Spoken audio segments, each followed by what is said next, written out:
নমস্কার সকলকে। আজ আমি আপনাদের সাথে শেয়ার করব আলু পটলের তরকারি। এই রেসিপিটি এমনভাবে তৈরি করলে গরম ভাত, রুটি বা পরোটার সাথে খুবই সুন্দর লাগে। একদিন এই রেসিপিটি তৈরি করে অবশ্যই দেখবেন। চলুন তবে রেসিপিটি দেখে নিন। প্রথমে কড়াইয়ে তেল দিয়ে তেল গরম হয়ে আসলে পাঁচফোড়ন, শুকনো লঙ্কা, তেজপাতা দিয়ে দিয়ে আগে থেকে কেটে রাখা আলুগুলো দিয়ে দিয়ে সব কিছু ভালো করে একটু ভেজে নেবে। কিছুক্ষণ পর একটু লাল লাল হয়ে এসেছে, তাই এবার নামিয়েও নিল।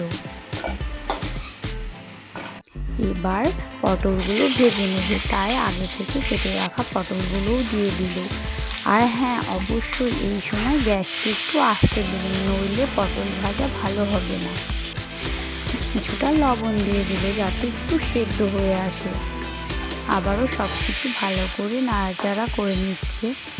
এবার পটলগুলো একটু সেদ্ধ হয়ে আসার জন্য একটা ঢাকা দিয়ে দিল। 5 মিনিট পর ঢাকাটি খুলে নিল, দিয়ে আবারও সব কিছু ভালো করে মিশিয়ে নিচ্ছে। অনেকটাই লাল লাল হয়ে এসেছে, তবে আরেকটু ভেজে নিতে হবে। অনেকটাই লাল লাল হয়ে এসেছে। এবার আগে থেকে ভেজে রাখা আলুগুলোও দিয়ে দিয়ে একটু হলুদ গুঁড়োও দিয়ে দিল।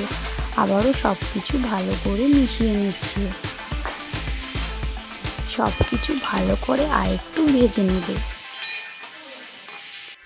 আলু ও পটল অনেকটাই ভেজে এসেছে, তাই এবার আগে থেকে বেটে রাখা লঙ্কা, জিরে, আদা, রসুন ও পেঁয়াজ বাটাটা দিয়ে সব কিছু ভালো করে মিশিয়ে নিচ্ছে।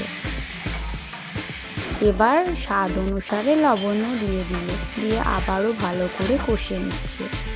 যতটা ভালো কষিয়ে নেবেন ততটাই খেতে টেস্টি হবে। অনেকটাই কষিয়ে নিয়ে তেলও ছেড়ে এসেছে, তাই এবার কিছুটা পরিমাণ জলও দিয়ে সব কিছু ভালো করে একটু মিশিয়ে নিচ্ছে। এবার কিছুক্ষণের জন্য ফুটতে দেওয়ার জন্য রেখে দেবে। সেই জন্য একটি ঢাকাও দিয়ে দিল। 5 মিনিট পর ঢাকাটি খুলে একটু নাড়াচাড়া করে অনেকটাই সেদ্ধ হয়ে এসেছে সব কিছু, এবং ঝোলটাও শুকিয়ে এসেছে, তাই গরম মশলা গুঁড়ো দিয়ে এবার নামিয়েও ফেলবে। আমাদের তৈরি হয়ে গেল আলু পটলের তরকারি। রেসিপিটি কেমন হয়েছে অবশ্যই জানাবেন, আর ভালো লাগলে একটি লাইক ও কমেন্ট করবেন।